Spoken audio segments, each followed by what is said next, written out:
Hello friends, welcome back to our channel London బ్రతుకులు.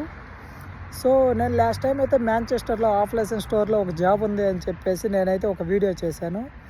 దానికి చాలామంది చాలా కామెంట్లు చేశారు. బట్ అన్ఫార్చునేట్లీ ఇది అక్కడ ఉంది 1 or 2 పొజిషన్స్. సో అందరికైతే నేను అడ్జస్ట్ చేయలేకపోయాను. ఇందులో భాగంగానే ఒక బ్రదర్ ఎవరో కూడా నాకు తెలియదు, కరెక్ట్గా నిద్రపోతున్న టైంలో కాల్ చేశాడు. సో కాల్ చేసి మాట్లాడాడు అనమాట. మాట్లాడినప్పుడు తను మాట్లాడిన విధానం కూడా నాకేం నచ్చలేదు. బట్ కాకపోతే దానికి ముందు చాలాసార్లు కాల్ చేశాడు, మెసేజెస్ కూడా పెట్టాడు. సో ఇక్కడ చూశారు కదా తను పెట్టిన మెసేజెస్.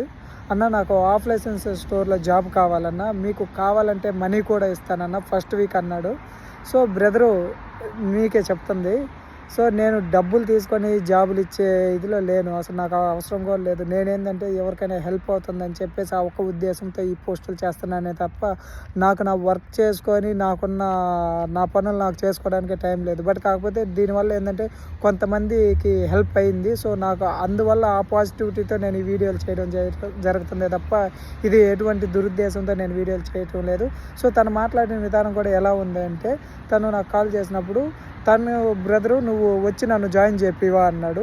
సో నేను జాయిన్ చేపేయడం ఏంది బ్రదర్ అది ఇది అంటే, లాస్ట్ టైం కూడా ఎట్లానే ఎవరో జాబ్ ఉందని చెప్పి నెంబర్ ఇచ్చారు, ఆ నెంబర్కి నేను ఫోన్ చేస్తే తెగ తిట్టారు అది ఇది అన్నాడు.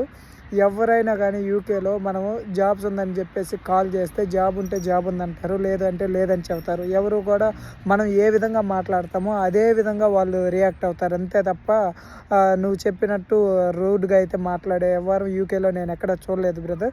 సరే, ఎనీహౌ అప్లై చెప్పావు. సో దాంతవరకు చాలా థ్యాంక్స్. సరే, ఎప్పుడైనా అవతల వాళ్ళతో మాట్లాడేటప్పుడు ఎలా మాట్లాడాలి అనేది నేర్చుకొని జాబ్స్ అడుగు, బెటర్ నాకు తెలిసి. Thanks for watching my video guys.